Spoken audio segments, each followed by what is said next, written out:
Daniel chapter 9, if you want to go ahead and turn there. If you're visiting with us, we are working on the book of Revelation, but we are doing some background from the book of Daniel to help set up what we're going to be doing in Revelation. The teacher of Revelation is actually not here, so Byron will be doing that, but I am filling in for him and taking care of that. Last time we discussed primarily chapter 2 and chapter 7, and what was the main takeaway that you got out of that section? What did the image of the beast represent?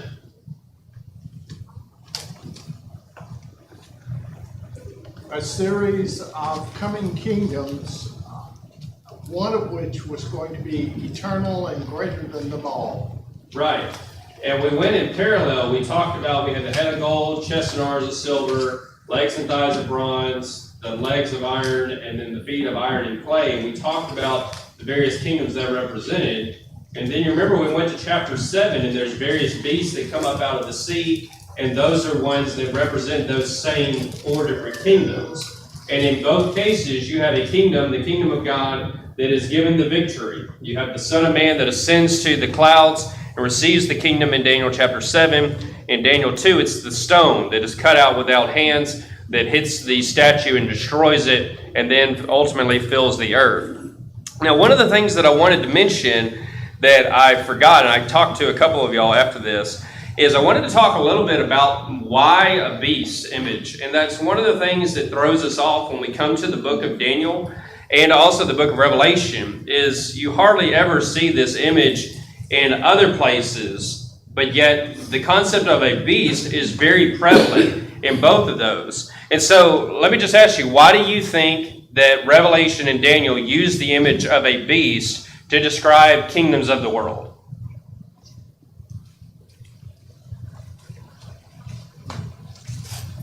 Any kind of initial thoughts?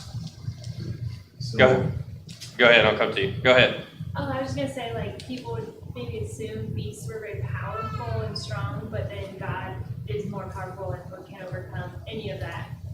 Yeah, absolutely. And where they come from is really important, because for a time period, I was talking about this some with Alina, for a time period that didn't have submarines, didn't have scuba suits, didn't have all that kind of stuff, and didn't even have all the modern approach on how ships are made, the sea is unruly. It's a place not made for human habitation. You go out there, and you can just imagine people that knew their loved ones that went out there, and they never came back. They were just gone.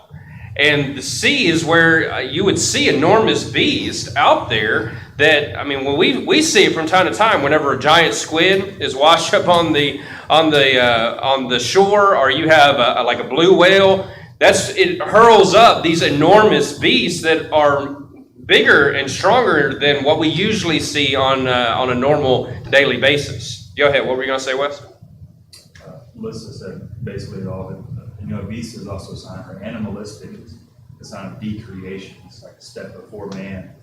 Even the way sin was before Abel, or before Cain, it says it's crouching at the door. Paul uses the same language of false teachers in the New Testament. But they're like beasts. It's the idea of not what God would want us to know. It's a sign of decreation. Yeah, and so it's definitely right. It's something that's created devolving itself, or a way that we might think about it, it's actually an inversion of the image of God concept.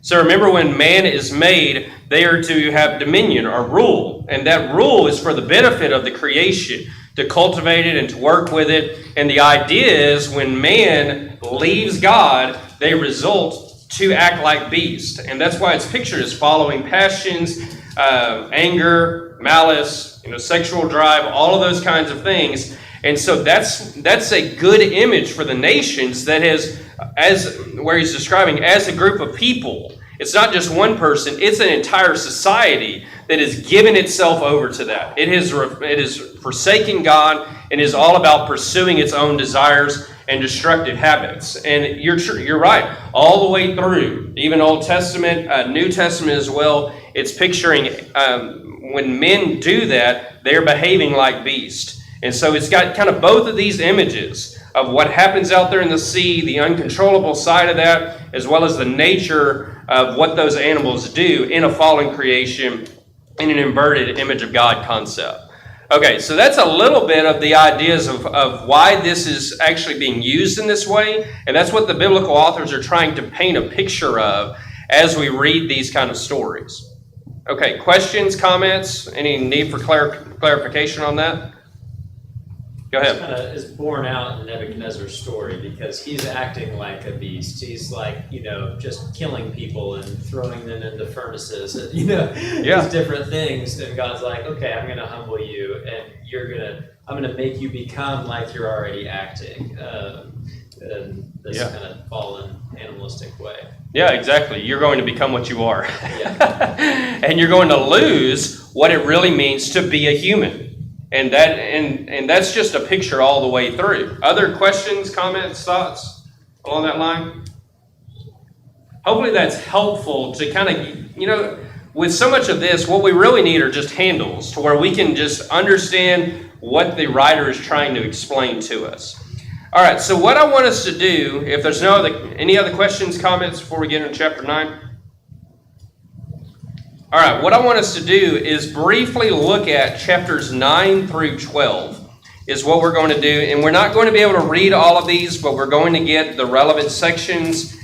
For the sake of time, we're not going to be able to do that. But I want us to look at some of these relevant sections as they relate to the book of Revelation and to see what are the figures that are going to be picked up by that book. Because a lot of this is historical background that you need. And we'll see, particularly with this section in Daniel chapter 9, why the book of Daniel was so important between the Testaments as well as in the first century, because of what it describes throughout all of that time period and also what it predicts and anticipates in that time of the first century. So in Daniel chapter 9, I want us to look here at the first couple of verses. And you'll notice he says that this is in the first year of Darius. So this is after the Medes and Persians have taken over, and they're over the Chaldeans. And Daniel is perceiving in the book of Numbers that according to the word of the Lord to Jeremiah the prophet, that it must pass before the end of desolations of Jerusalem, namely 70 years. So he's seeing what has happened to Babylon, and we might look at that and think, why is he looking at Jeremiah? But if you remember in Jeremiah and Isaiah, what did they said about Babylon and what God was going to do with Babylon in regards to Israel? Yeah, but the idea is he gave power to Babylon for the purpose of destroying his own people. And yet in both of those books, he actually predicted the fall of Babylon. He said, you're going to do this, but I'm going to judge you. And so now Daniel is saying, okay, that's happened. And he combs back through the book of Jeremiah, the letter that Jeremiah had sent to the exiles. And what did Jeremiah say about how long they were going to be there? Okay, so 70 years. And so he knows that those times are about to be up. And if you remember, one of the things that they were expected to do through those different exile books is that they were supposed to pray back toward Jerusalem, pray to God. They were going to be forgiven, and then they were going to come back into the land. And so what you have here in Daniel chapter 9 is where he is praying for the entire nation as a means of repentance. And so he's going through all of this. And in verse 20 of this chapter, so he's praying all of this prayer. It's a wonderful prayer. We're just not going to look at it for sake of time. But while he's praying, who interrupts him here in verses 20 down through verse 23? Yeah, Gabriel. Now, Gabriel is, it may not seem very obvious, but this is one of the angels that is actually really important. Where else do we see Gabriel in the Bible? What'd you say? Announces the birth of Christ. Yes, that's the one that announces the birth of Christ. And so it's the same angel that's right here in Daniel chapter 9. And Gabriel has a message to Daniel that relates to the prayer, but it also is going to explain all of this time till the Messiah comes. And if you remember, when Daniel is speaking here, it's about 400 years until God actually has new revelation after the book of Malachi. It's almost about 500 years from this point right here.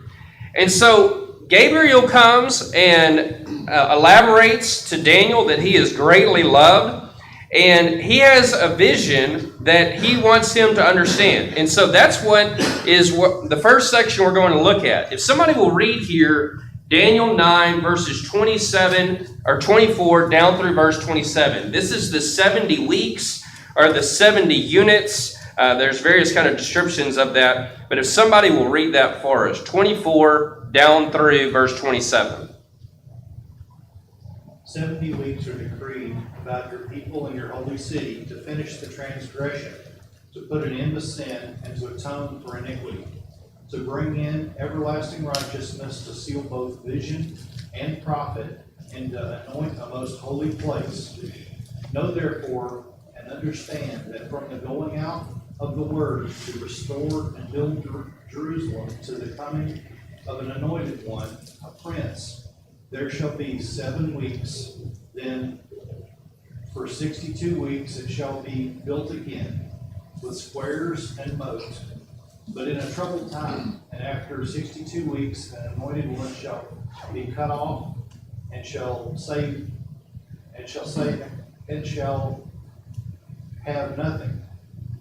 And the people of the prince who is to come shall destroy the city and the sanctuary. Its end shall come with a flood, and to the end there shall be war. Desolations are decreed, and he shall make a strong covenant with many for 1 week. And for half of the week he shall put an end to sacrifice and offering. And the wing of abomination shall come one, and on the wing of abomination shall come one who makes desolate, until the decreed end is poured out on the desolator. Okay, all right, thank you. All right, so what we have here is the 70 weeks or 70 units here. And these are in response to what he had just discussed here. So there was 70 years that they were going to be in captivity, but in a sense, what he turns around says, well, yeah, there were 70 years for that, but it's going to be a whole lot worse. It's going to go on a lot longer before the Messiah comes. And what he's doing is he's explaining what's going to happen in this interim. Now, God is really, really good about this, and it's not always appreciated. But think about what God did with Abraham back in Genesis chapter 15. He goes through and he tells him, okay, this promise is set. You're going to have a nation. But what does he say is going to happen to those people? They're going to go into slavery for 400 years. Yeah, for 400 years. It's going to be a while till all of the things that I am predicting is going to come about. And so what you have is a replay of that to a certain extent, where God lets his people know what's going to happen. But then it's just like in that time between Genesis and Exodus, you have about a 400-year gap where God doesn't really speak. There's not a lot of communication. And the same thing is going to happen here. Now, there are 6 things that he says will happen in this time period. And what we're going to do is we're going to walk through a little bit of these, but without getting into every single thing, what does this sound like to you? Just on a simple basis. Like if you're just trying to just throw a dart against the board and you're trying to figure out what is he talking about, what would you associate it with?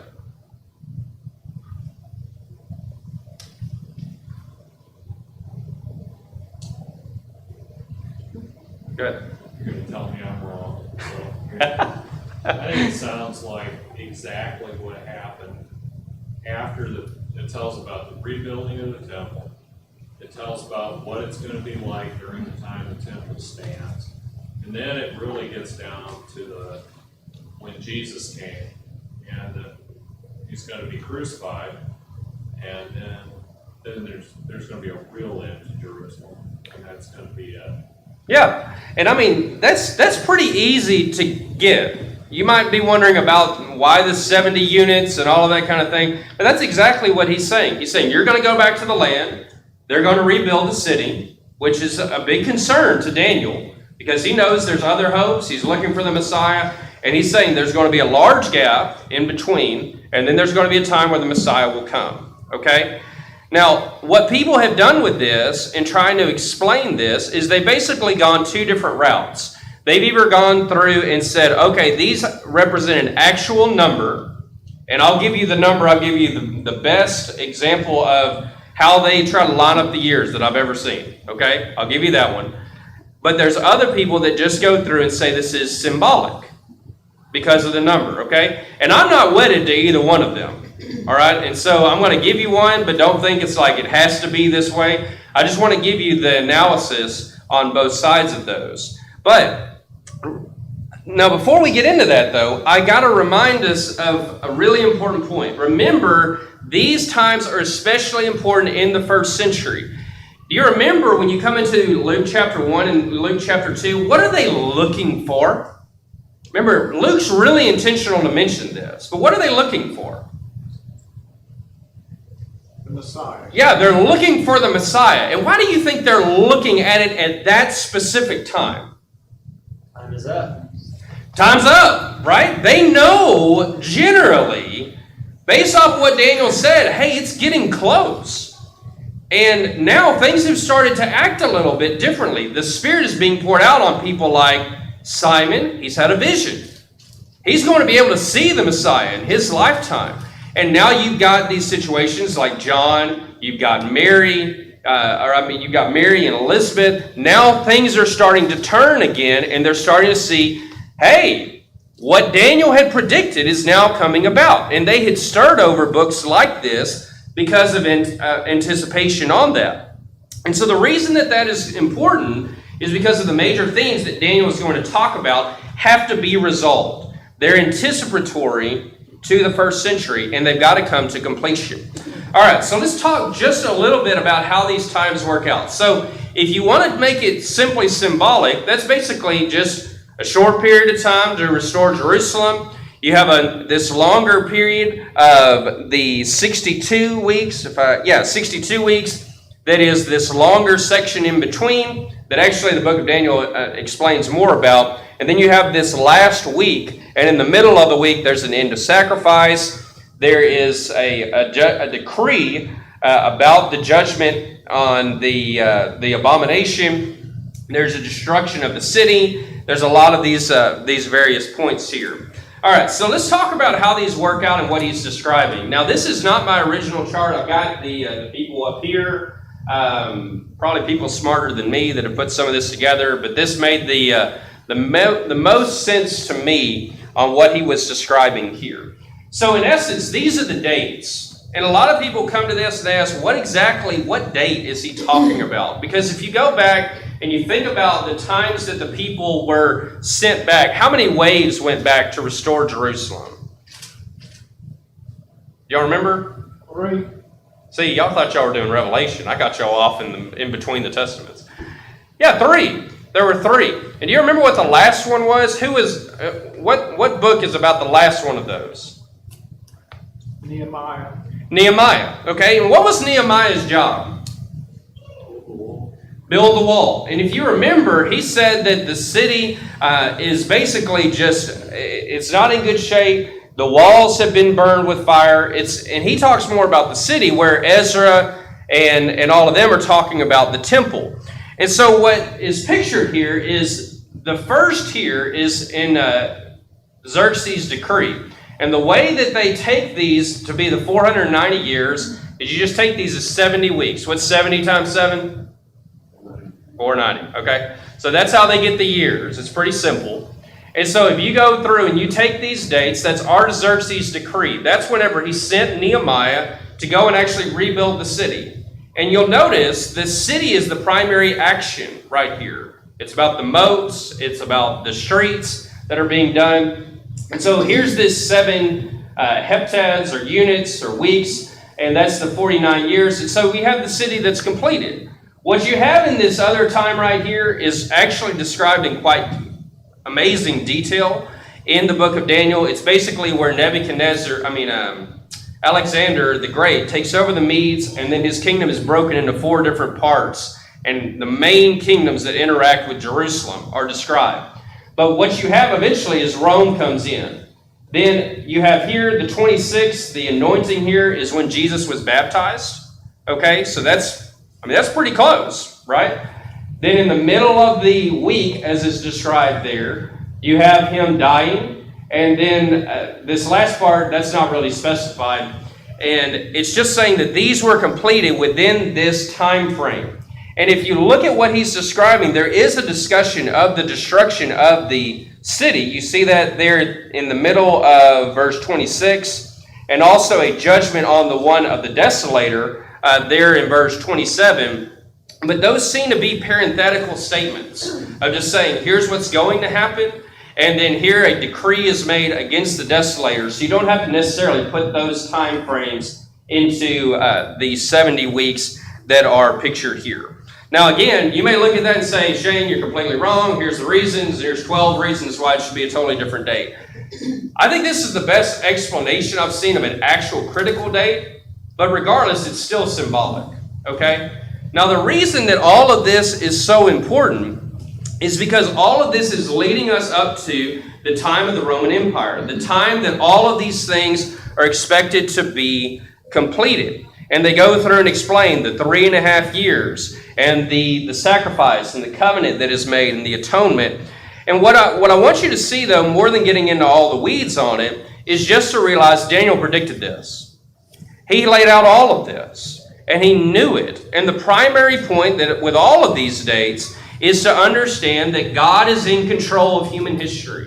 He is the one that orders. He's the one that structures. It's not working on man's timetable. It is working on God's timetable all the way through this. And that's the powerful message that's given, but also it's a faith-building message in the sense of knowing that God is there in control of this. Okay, that's my little spill on Daniel chapter 9. Questions, comments, thoughts on that?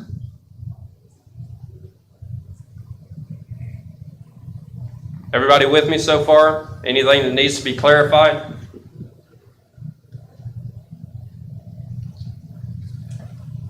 You can disagree with me if you, if you want to. All right, well, if not, let's move on to chapter 10 now. In chapter 10, and I'll keep that up there, and you can kind of keep that kind of running in your mind. There's a couple of other slides I have in mind. But in Daniel chapter 10, what you have, and this happens in a lot of different places, Lord willing, and if my wife is willing, we'll talk about Ezekiel. But what I want us to see in chapter 10, somebody read here verse 5 down through verse 9, and see if this sounds like anything we've read recently in the book of Revelation. I lifted up my eyes and looked, and behold, a man clothed in linen, with a belt of fine gold from Uphaz around his waist. His body was like beryl, his face like the appearance of lightning, his eyes like flaming torches, his arms and legs like the gleam of burnished bronze, and the sound of his words like the sound of a multitude. And I, Daniel, alone saw the vision, for the men who were with me did not see the vision, but a great trembling fell upon them, and they fled to hide themselves. So I was left alone and saw this great vision, and no strength was left in me. My radiant appearance was fearfully changed, and I retained no strength. Then I heard the sound of his words, and as I heard the sound of his words, I fell on my face in deep sleep with my face to the ground. All right, what does that sound like?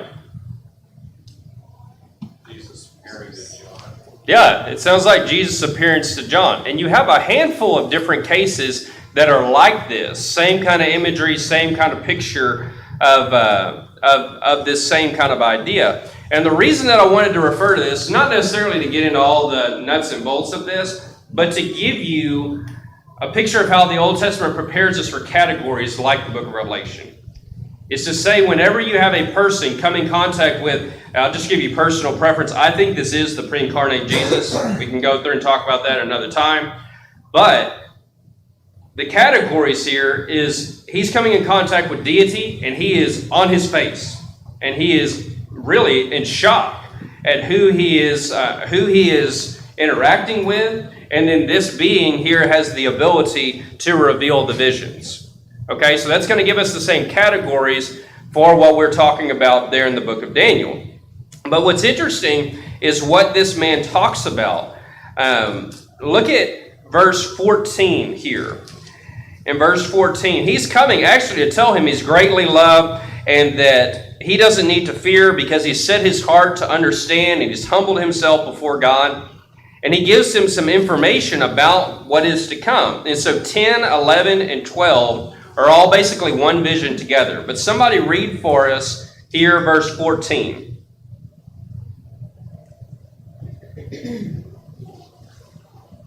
Okay, to make you understand what has happened to your people in the latter days, for the vision it is for the days yet to come. Okay, so what's he coming to do? Understand? Okay, to understand. To make them understand. Again, we talk about apocalyptic literature. Is it to hide or to make known? Make known. Make known, okay? Same thing here. He's trying to make it known to Daniel, but it's something he has to have divine assistance in. Okay, so it's to understand. What else do you see that he's talking about? Who is it about? Who's the primary discussion? It's about what's going to happen to the people in a later time. Yeah. So we've got our timetable, the latter days, our last days, and all of this is talking about the time of the end. And remember, it's the end in a certain category, in a certain context. It's easy to read this and think he's talking about the end of time. That's just not what he's talking about. Because of who he's talking to. Who is he talking about? What does he say there in verse 14? Your people. Remember, ultimately, this is about Jews. This is Jewish literature. And Daniel is a Jew, and he is concerned about the promises that are set up as a result of that. So this is all about what's going to happen in the future, and particularly chapters 11 and 12 are not about everything that's happening in the world. It's about the things that are happening in the world as they relate to the Jews. Does that make sense? Is that clear? Okay, so that gives us, again, some more categories, some more explanation of the kinds of things that are going to be discussed in the book of Revelation, but also in Daniel. All right, now let's look at chapter 11, because what he does, and there's so many different things we could talk about, but he specifies he's going to talk about the time of Greece. Because right now, this being in Daniel 10 has been fighting against the prince of Persia. He's now going to, and Michael's been helping him. And then eventually Greece is going to come and he's going to fight against him. And so what he does in chapter 11 is basically gives this really long, detailed time frame of all of this area. This nearly 400 years of what we call the 400 years of silence. Except God wasn't really silent. He called the events really before they even happened. He said exactly what was going to happen in that time period. Now, if you remember the Greek Empire, you have, let's pick up here at verse 2. He says, "And I will show you the truth. Behold, 3 more kings shall arise in Persia, and a 4th shall be richer than all of them. And when he has become strong through his riches, he shall stir up all against the kingdom of Greece. Then a mighty king shall arise," that's Alexander the Great, "who shall rule with great dominion and do as he wills. And as soon as he has arisen, his kingdom shall be broken and divided toward the 4 winds of heaven, but not to his posterity, nor according to the authority with which he ruled. For his kingdom shall be plucked up and go to others beside these." Now this is historical fact, and Daniel's actually talked about this already. So Alexander the Great came through and basically took over the known world. I mean, he just flew through it. But what happened to him? Did he pass it on to his son and they ruled 100 years? He died of I think from bad seafood or something like that. Yeah,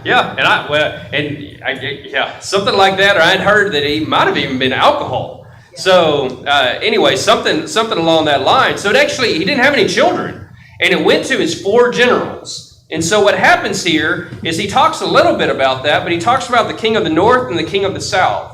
And that is the ones that had the most interaction with that land. He doesn't get into everything else because, again, it's not about everything in the world. It's about what it means for his people, okay? What it means for the Jews. Okay, so there's a lot of things that go on during this, but there's a few things that are particularly relevant. So let's look here at verse, oh man, there's so much to talk about. We're just not going to have time to talk about everything. But let's pick up here at verse 29 and read down through verse 35. If someone will read that for us that would like to.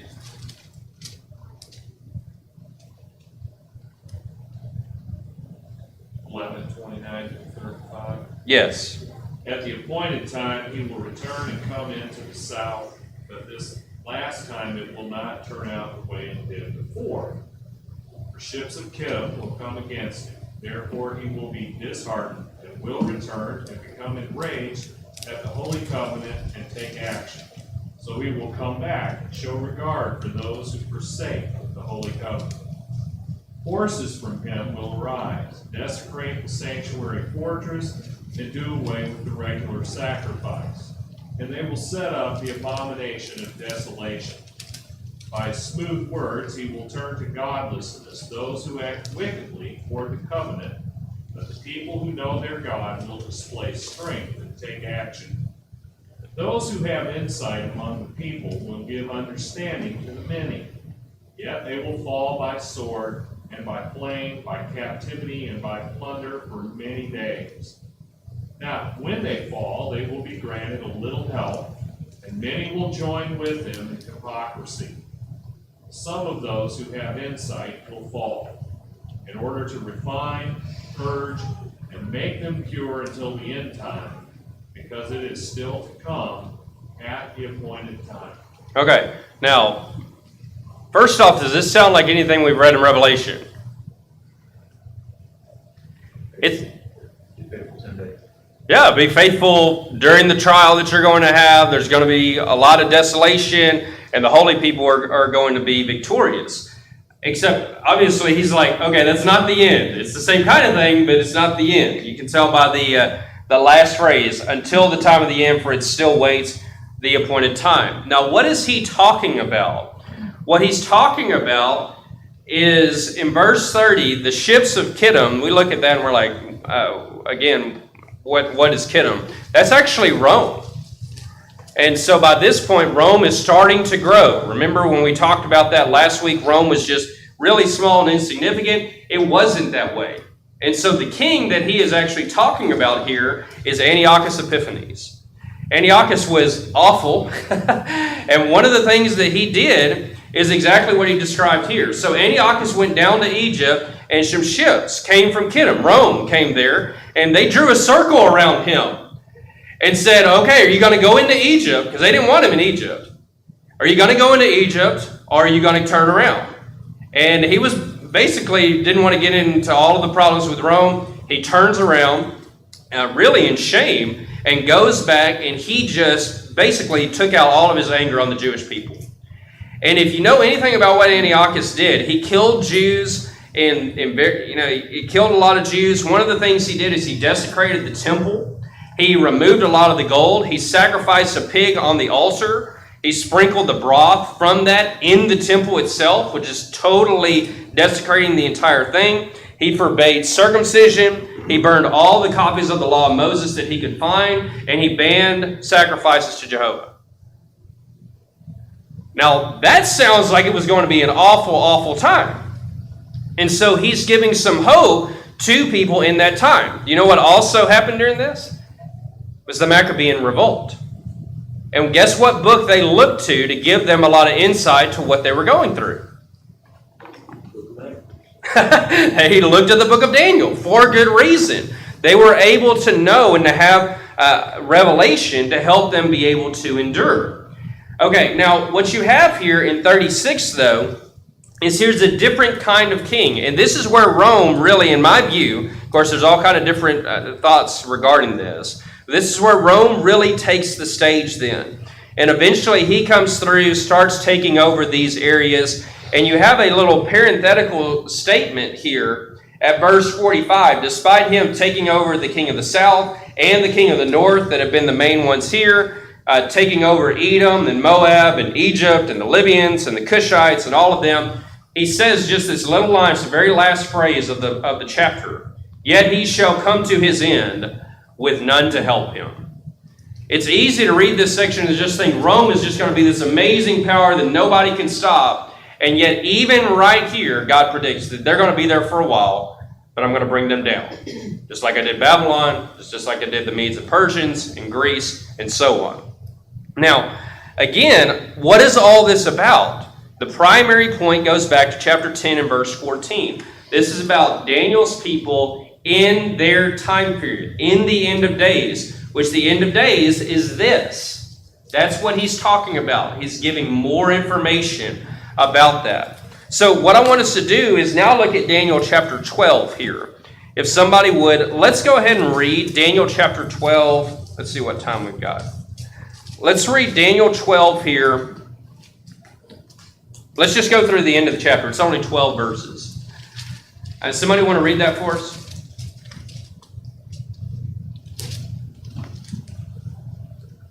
At that time shall arise Michael, the great prince, who has charge of the people.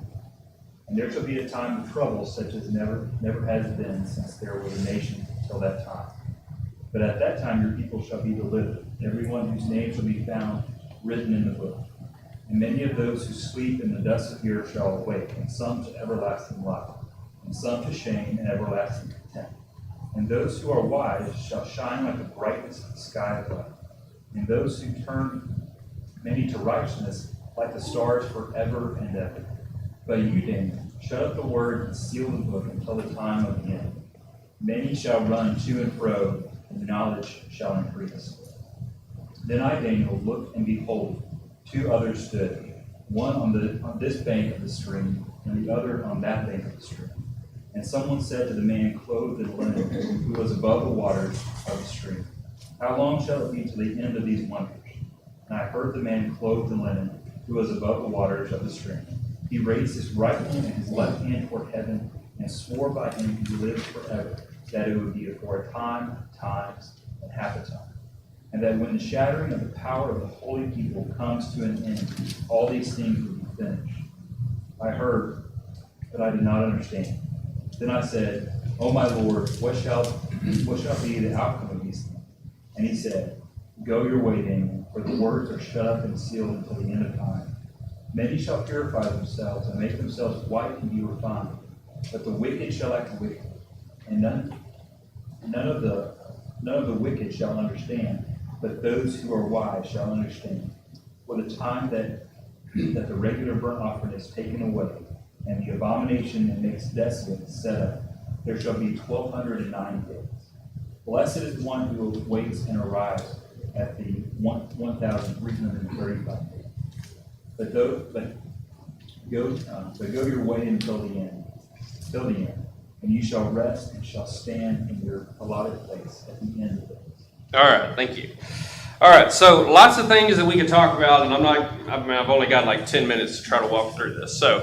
But there's a lot of relevant sections here that I want us to see that are important. But the main thing I want you to see again is God is in control of human history. And the way that the saints overcome is by being faithful to him. That's a theme picked up with Daniel. It's going to be continued with the book of Revelation. All right, now notice he is writing these things in a book, and he does the exact opposite of what John does. What is he told to do with his prophecy regarding his people? Shut it up. Yeah, shut it up, seal it, okay? And I'll give you my own personal viewpoint. I believe that's the document that has the 7 seals on it in Revelation 4 and 5, that the Lamb is now able to unseal, okay? Now, Byron's got to teach the class, so he's going to teach something totally different, but that's my own viewpoint on it.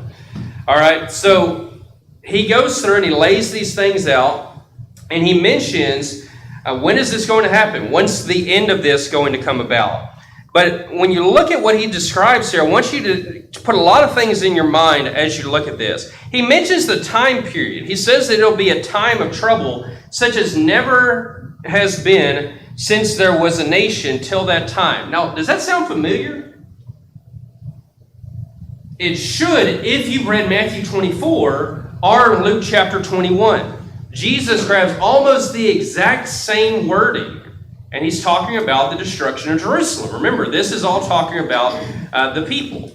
And so again, what he talks about is about this king that's coming through to destroy Jerusalem. And this whole section is particularly about that time period.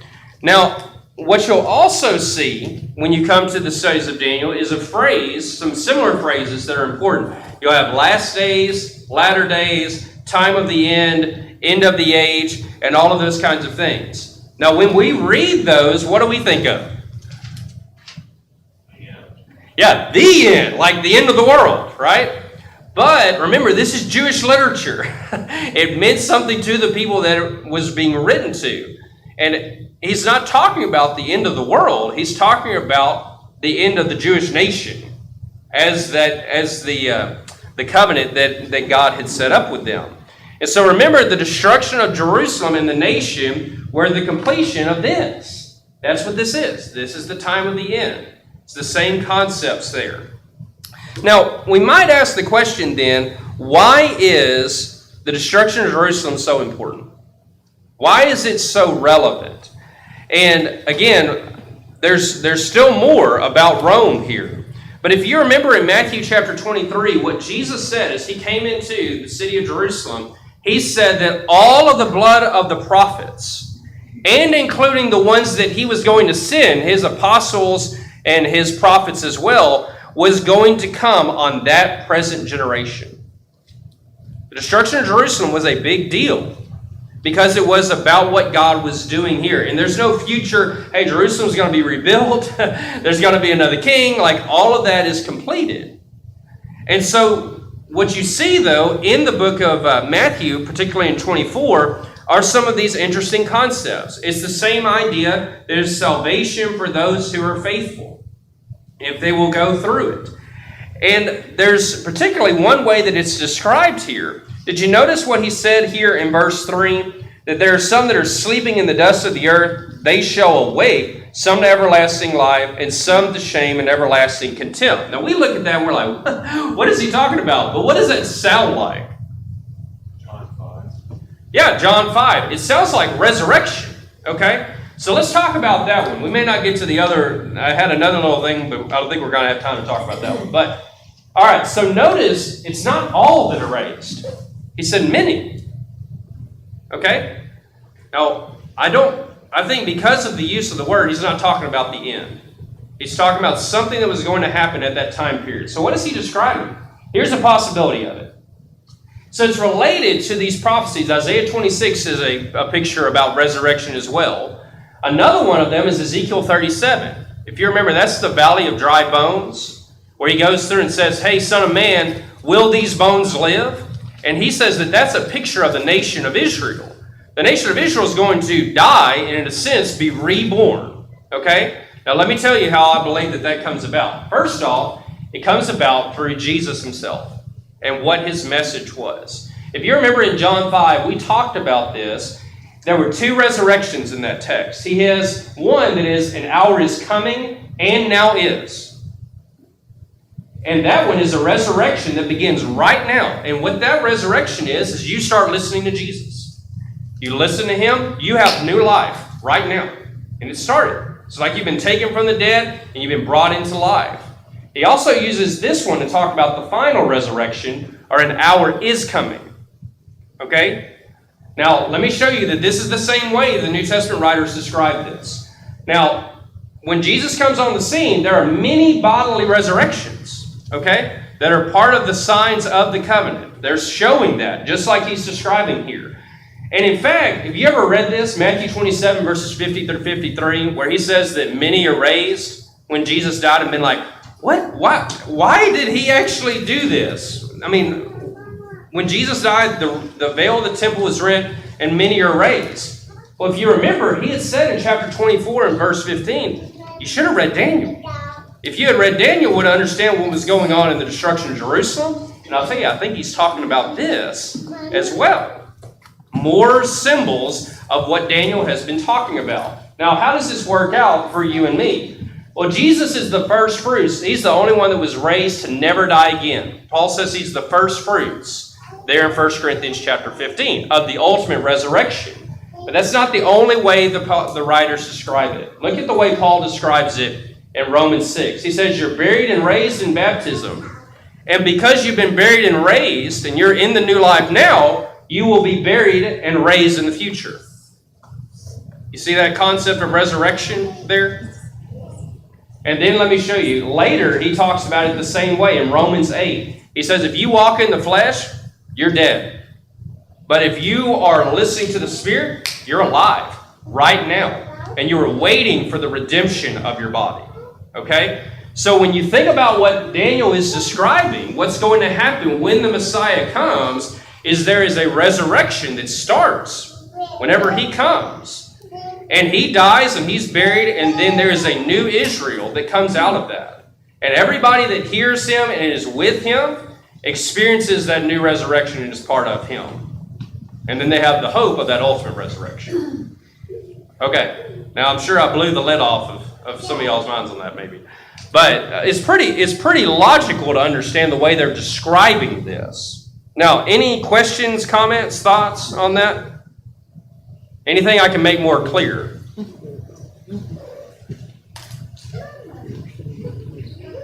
Okay, now the last thing I want to bring up is these critical elements as it relates to what's happening in the book of Revelation.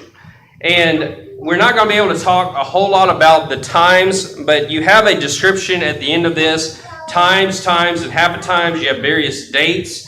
Those they're going to be connected to the dates that you're going to see in Revelation. And I'll let you can look at my material. You can try to explain some of that when you get there. But the critical point about this is there's a scroll that's sealed up about what the future was going to be like. Now that the Lamb has died and been buried and been resurrected, now the story is being unfolded. And now the rest of the story is going forward. Jesus is completing everything he said about the Jewish nation. But remember, Daniel didn't just talk about the Jewish nation. He talked about Rome. And he predicted it in multiple times. He said there's going to be a destruction of the Roman Empire and that power. And so when you come to the book of Daniel, it is basically three things, the book of Revelation is you've got the completion of everything he said about the Jewish nation, completion of everything about Rome, and then the completion of what he promised about the serpent, all the way back in Genesis chapter 3. Okay, I'm done. And I appreciate your attention, and we'll stop right there. If I don't have a baby, and Sunday Safe is going to be here, next Wednesday we're going to do a brief survey of the 4 visions in Ezekiel that are there, and we'll be able to talk more about that, the Valley of Dry Bones at that